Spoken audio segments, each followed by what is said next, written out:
They have this fucking shit. 3 sniper and Arxir.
Without Kayon, by the way, so I think we'll be fine.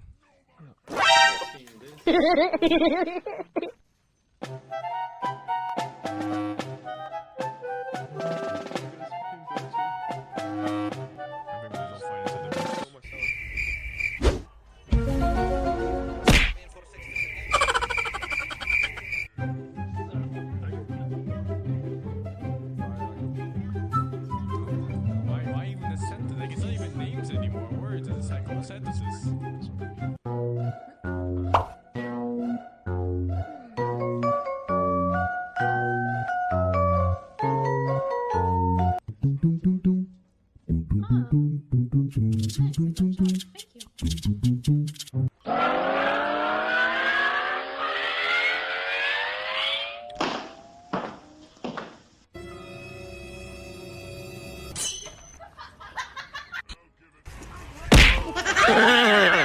Yeah?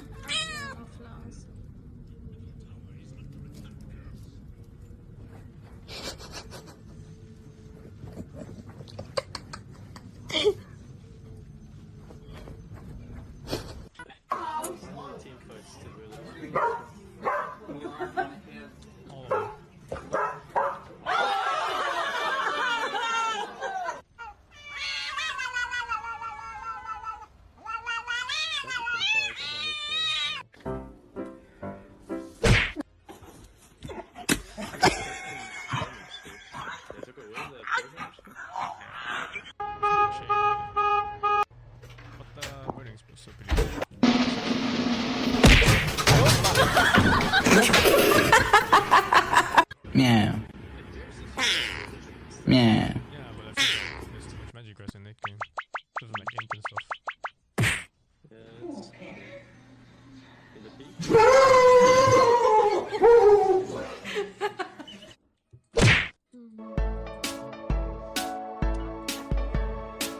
It's all yours. You found it.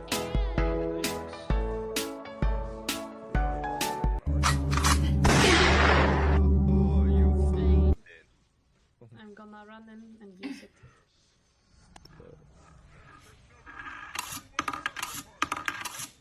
It's a huge wave coming ball. Don't even know what to do.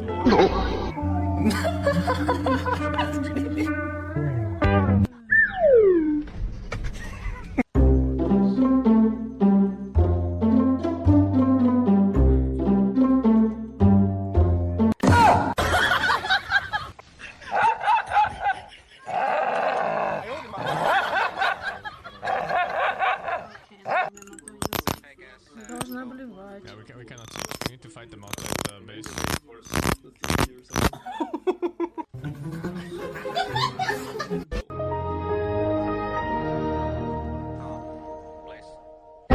Also, next ocean is in like 3 minutes.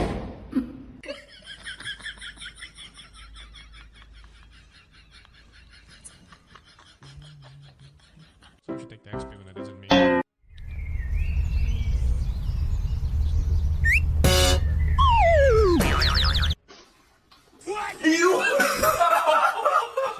Search.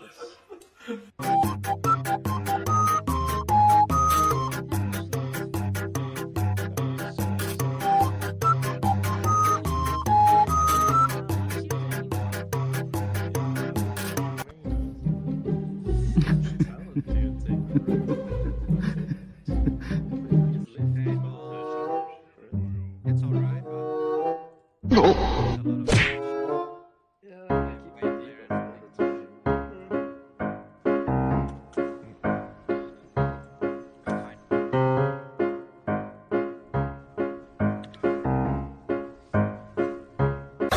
If it's a long game, we go for the super cheats.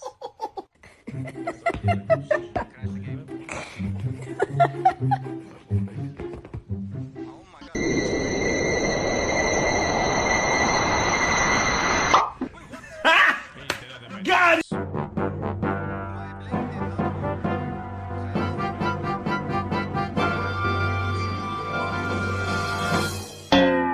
I'm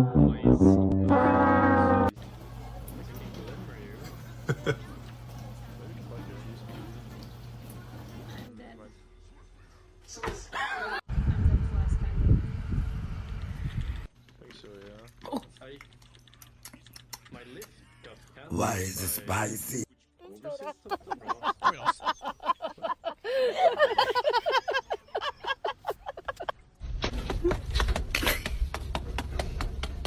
There's our wing condition.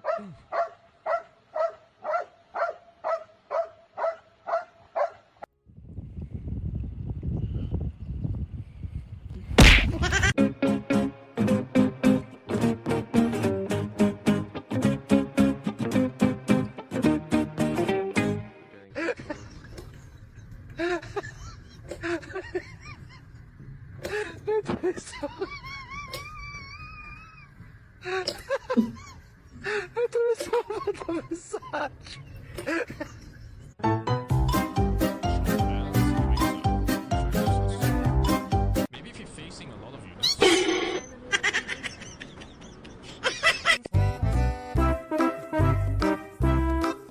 I also missed the pills. What you mean?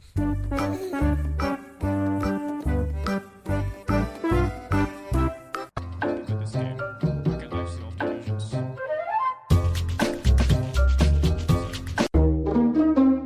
What's damages? What's the damages? So there's 300s. Illusions take like 1 450 per illusion.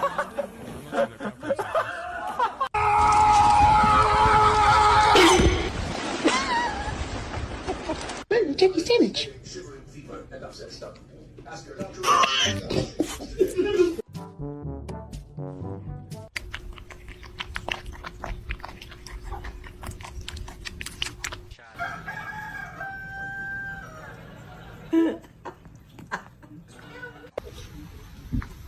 In general, that chart is terrible.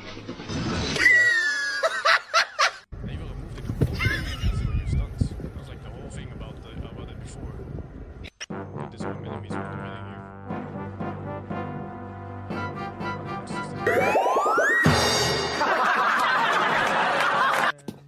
We need to start playing for Ocean, I think. It can be up.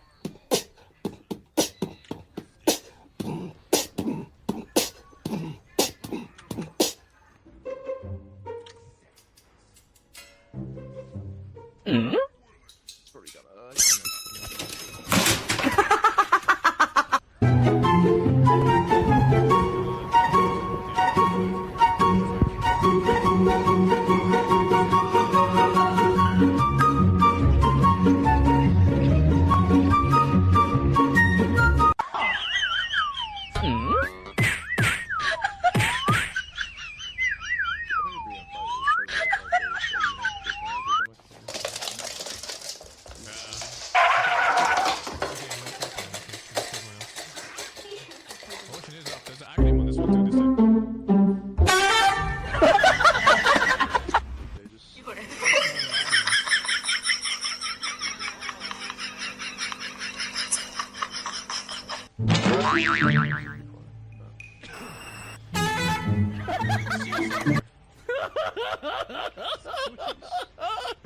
Arm says this. Ooh, cheese. Just the last one later. I don't think we're pushing. Stop.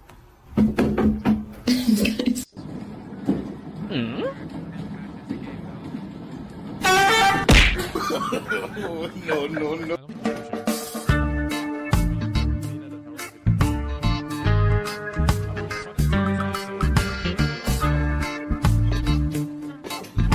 Gone, dude. I have to tell you. Oh my god. Just so much.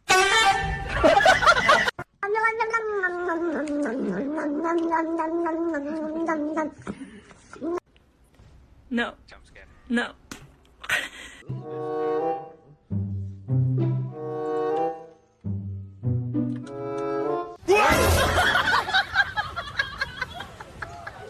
Assis. God Check. damn it, dude.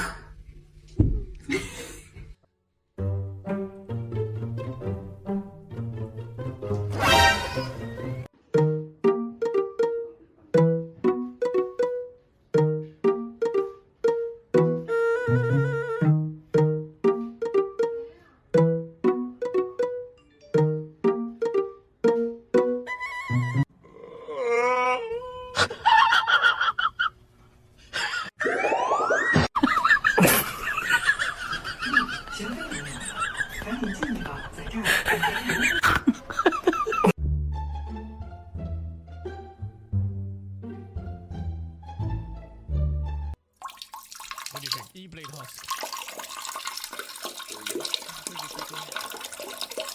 Wait, you know what I like? Late ones for Diagonals.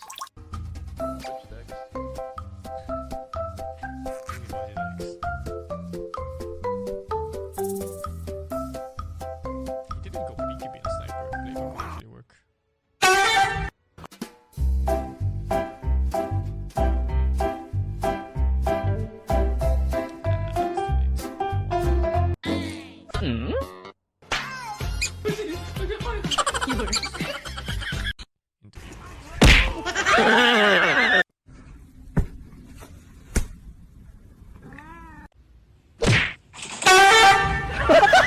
Focus on fade ball.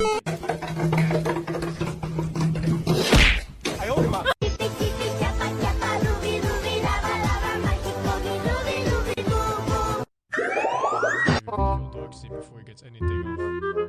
He wastes all in him with Mars. Plus one. I mean, he dies. That's nothing at this point again.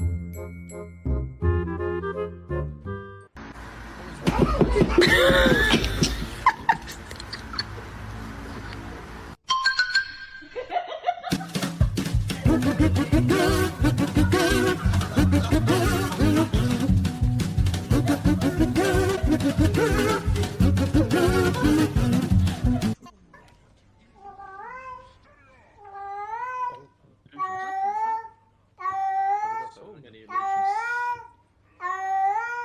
Broccoli, apples, pears, bananas, carrots, They're all strong. chicken. Då vi gör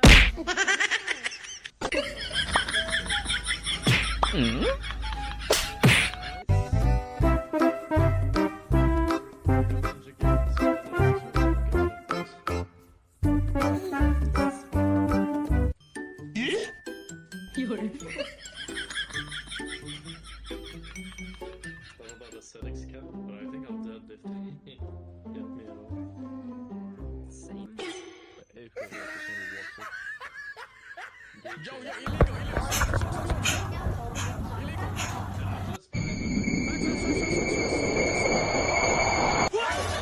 Not even pushed up like.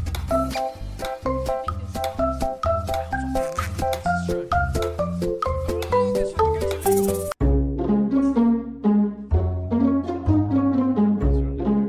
This is not illegal.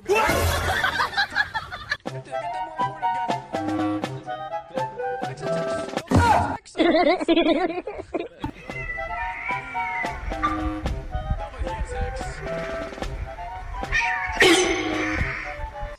I assume they are deep in.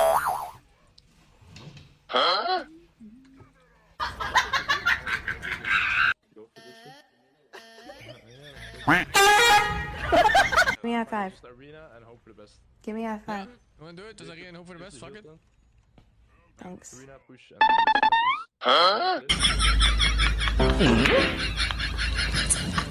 Watch things and then hope for the best. My fucking blink is cancelled, dude. Oh my god, there's Booba fucking shot now here. I can't do anything.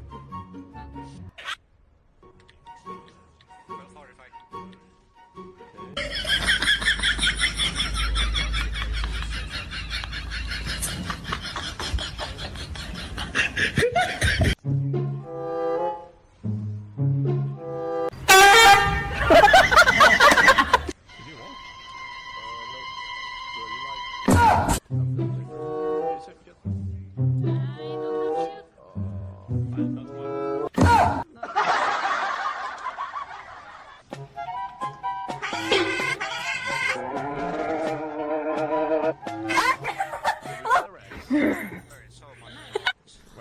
We fucking lost that, Nah, I think fighting outside of base is gonna be mega easy.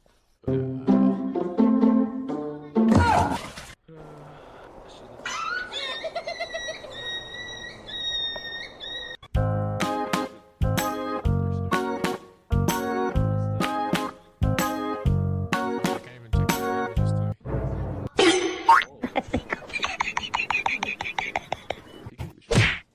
It was a sniper for you, 26k. What?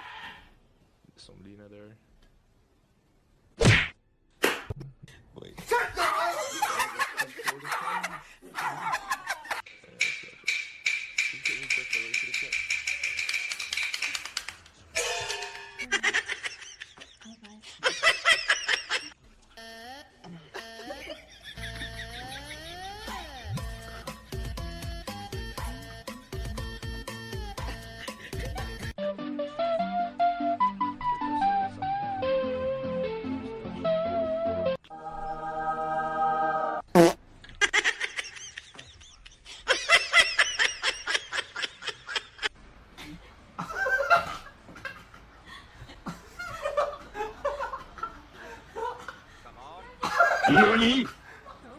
Oh, that's a bit early. You don't have DPS.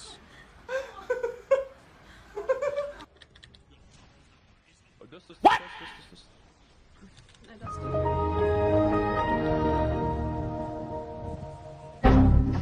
I can't leave. Oh, he blinked in.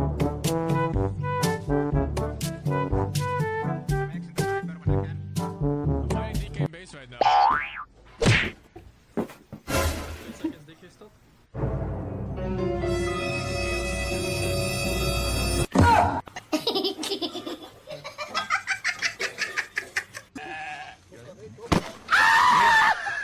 There we go.